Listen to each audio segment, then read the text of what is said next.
Howdy guys, Rex here. Today we're taking a look at the FAB Defense Spike Bipod. This is a precision bipod produced by FAB Defense. I got this from Optics Planet, and it's got a smart hybrid construction. A few different materials are used extensively in this bipod. We have hardened steel for some of the components. We have 6061 T6 aluminum, and we have some polymer composites. The construction overall of this bipod is pretty good. It has 4 locking leg positions. If you have it all the way forward, we're going to call that 0 degrees. And then you can push the side button on the legs of the bipod to go ahead and go to some other positions. We have 45-degree position available. We have your standard 90-degree position, which is what most people would consider to be deployed. And then you can tilt it backwards at 135 degrees. You can mix up which legs are tilted in what direction to overcome different obstacles. It's adjusting, rotating head, has tilt and pan adjustments that can be locked down or released for quick target acquisition. It also has a 60 degrees of pan movement with a spring-loaded mechanism in it. The pan movement is something that a lot of guys use. You get squared up on the lip or something and you're pushing into that. If you have to track a target laterally, you can still have forward pressure on whatever it is that you got the bipod propped up to, and you can kind of track along and change your direction of fire with your rifle relatively easily. We also have a 20-degree tilt movement, which I find to be one of the most essential features in a bipod. It's hardly ever on even ground when you're in real life. Even if you're shooting at a flat range, you're going to find that a micro adjustment here and there to get your tilt correct is something that you have to consider. Having a tilt movement built into the bipod is a very, very essential thing. The way it's executed on this bipod, I think it's done very well. It's not too easy to just kind of tilt around. It definitely has some resistance there so that when you get into place, it's not wiggling. But it is easy enough to work. It works in all different weather conditions. We have done a lot of testing over the winter. We actually had this bipod in at the beginning of the winter, so we got it in some use in cold weather where stuff likes to freeze up, and it worked quite well. The leg height you're going to find on this one, it's adjustable from 180 millimeters to 290 millimeters. So in order to adjust the height of the bipod, if you want to increase the length, you simply pull down on the extension leg. So deploying it, if you can lay down on an uneven surface and you want to get one of the legs lengthened to deploy the bipod, you have to be quick on deployment. So you just grab on the leg and you just pull down until you're ready to go. It'll lock into place in a certain notch. To go ahead and decrease, you just simply index one of the buttons that's on the top of the leg. It's actually in a nice spot for when you're laying prone behind the rifle. You just reach forward. It's a very natural, not an awkward position. To decrease the height, you depress the button and it'll come down for you. The leg extensions that come out are rectangular shaped on the inner legs for enhanced stability and rigidity. Of course, in terms of engineering, that's going to be a lot more stable than something that's more skinny in that part of its dimension. So you're going to have a pretty stable and pretty strong leg in terms of when you're laying down behind the rifle, pushing forwards, dragging backwards. It's going to be pretty strong. There's not going to be a lot of flex to it. We have rubberized feet that helps to give you a secure surface grip on, if you're on a smooth surface. I do sometimes lean across a smooth, hard surface, and stuff likes to slide around. Having rubberized feet can help on that deal. And the feet are replaceable. They have a couple extensions that add to the height of the bipod for feet.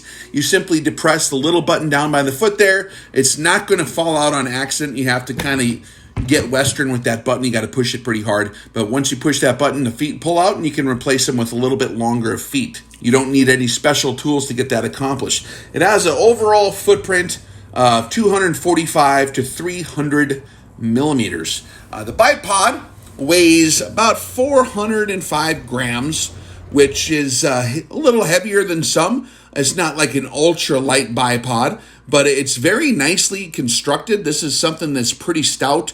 I think it would be well suited for an action type guy that's going to run and dive into stuff. I don't know how many bipods you guys have broken in your life. I've broken my fair share. I actually have a big box full of stuff that I broke. I don't expect this to show up in that box anytime soon. It does seem like it's constructed very well. Someone sat down with the proper engineering program and designed this from the ground up to be a very nicely constructed bipod. The width is 96 millimeters, the height is 50 millimeters, the length 206 millimeters, with it deployed as 242 millimeters. And it is available in a few different colors. They have a black color, they have kind of a green color, like an olive drab type green, and they have kind of an earth tone color. I don't remember what they call the colors, but that works fine. I got the one here in the earth tone, the coyote tan, or whatever color you want to call this. Being a man of function, I don't get prissy about the different colors, if they match or not. That does not matter, as long as it does not stand out in my environment. For purposes of concealment, and camouflage and all that stuff, it's nice to have an availability of lighter colors for those applications.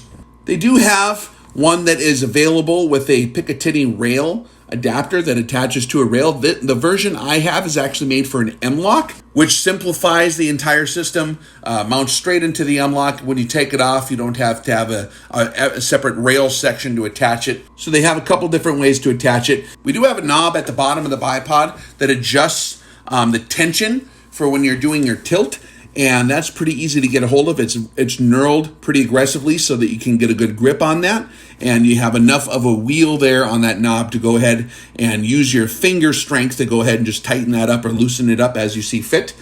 I do like the tilt feature overall. I think it functions well. The pan feature is something that I don't really employ with my style of shooting. The way that I've used bipods in the past is a little different. So to me, the pan actually throws me off a little bit more. But there is a time and a place for that feature. So I'm not going to get too myopic and superimpose my system of use on you guys and what you would need. Overall, it's a nicely balanced bipod. When it's folded up, you do have a reasonable footprint. It's not like super slim, but it's not too big. It's something that you can have on a lighter configured carbine that is something that you want to keep relatively streamlined, and it's not taking up too much real estate, comparatively speaking, with some of the other bipods that exist. This is strong enough. I think you could put some pretty heavy rifles on this, and it would work pretty well. Any kind of platform that you could attach this to, up to and including like a 50, I think would have no problem if you got the right attachment system to get that locked in there. Probably best suited for your AR-15s, AR-10 family of rifles. I think this is going to work good for that. I think the overall balance of the design is well executed. I think the quality of craftsmanship is done very nicely. Definitely a nice piece of kit. I would not be shy to recommend this to someone who is looking for something with the features that this offers. All right, that's the FAB Defense Spike Precision Bipod. Works good. Definitely check the box for being a cool piece of kit, and it's functional. All right, Rex out. I have to brush the snow off. It's cold. It is a little cold. This is that Andro. So this is the new bipod from FAB. That's kind of what we're going to look at today here. What do you think of that little critter? Ever seen one? I've not ever seen one. Looks like I just scoped it out. I don't know. First time ever seeing one? Yep. And it is 16 below when you pulled in town, I believe. Yep. So it's a little cold out. We're seeing if this plastic will work and how it operates with gloves. Oh man, it works. Huh? I don't hate that, actually. You don't hate it? Mm-mm. That's good. I'm not a big fan of the panning deal. I'm not either. Not really.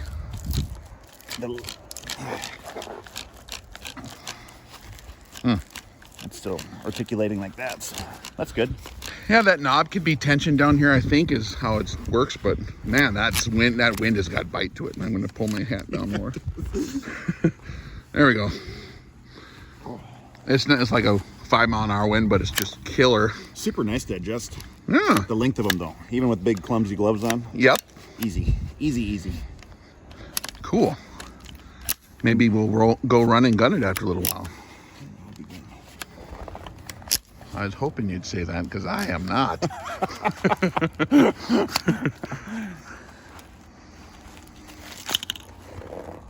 Dust covers. What's that? See this dust cover open? Oh. Watch. I left the dust cover open? No, watch. Oh. It just barely, it opened more quickly that time. The first time I was like, Slow motion dust cover. Right on. Cool.